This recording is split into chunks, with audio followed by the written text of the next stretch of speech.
commençons tout de suite cette émission avec Tendance mon ami, le résumé complet de l'actualité boursière du jour proposé par Pauline Gratel. Bonsoir Pauline. Bonsoir. On commence Pauline avec les marchés actions aux États-Unis. Pauline. Oui, aux États-Unis, les indices sont ouverts autour de l'équilibre et restent au plus haut. Le S&P 500 vient de marquer à l'instant un nouveau record. Au Royaume-Uni, le FTSE a inscrit également un nouveau record. Les autres indices européens sont globalement dans le vert en cette fin de semaine.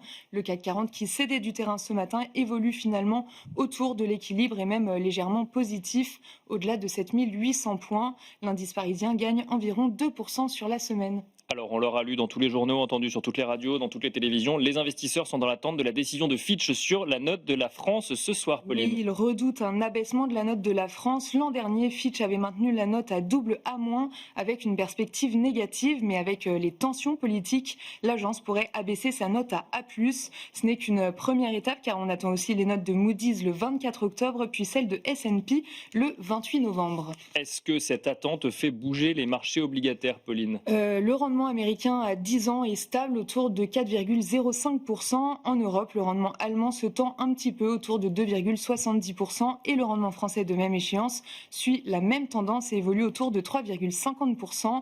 Sur le marché des changes, l'euro-dollar se traite autour de 1,17. Côté macro, les secondes estimations d'inflation étaient attendues pour la France, l'Allemagne et l'Espagne, Pauline. Oui, et pour ces trois pays, tous les chiffres sont confirmés. Commençons par la France. En données harmonisées et sur un an, l'inflation progresse de 0,8%.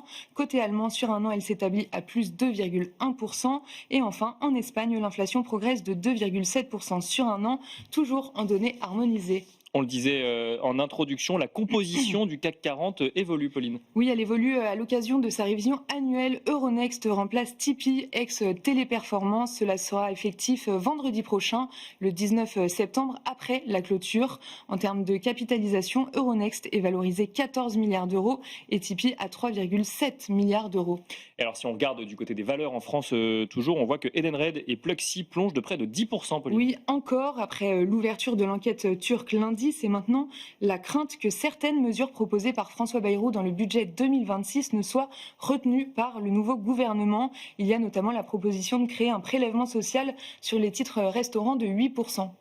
Toujours côté valeur, mais aux États-Unis à présent, Adobe publiait ses résultats hier soir. Le groupe fait état de résultats supérieurs aux attentes pour le trimestre clos. Les revenus de Adobe s'établissent à près de 6 milliards de dollars, ce qui correspond à une croissance de 10% à taux de change constant. Le titre est à l'équilibre à Wall Street. Et on finit avec l'agenda de la semaine prochaine, Pauline. L'événement de la semaine prochaine, ce sera évidemment la réunion de politique monétaire de la Réserve fédérale américaine mardi et mercredi, qui devrait baisser ses taux de 25 points de base selon les analystes. Merci Pauline Gratel, Tendance mon ami, le résumé complet de l'actualité boursière du jour. Et quant à nous, on se retrouve tout de suite dans Planète Marché.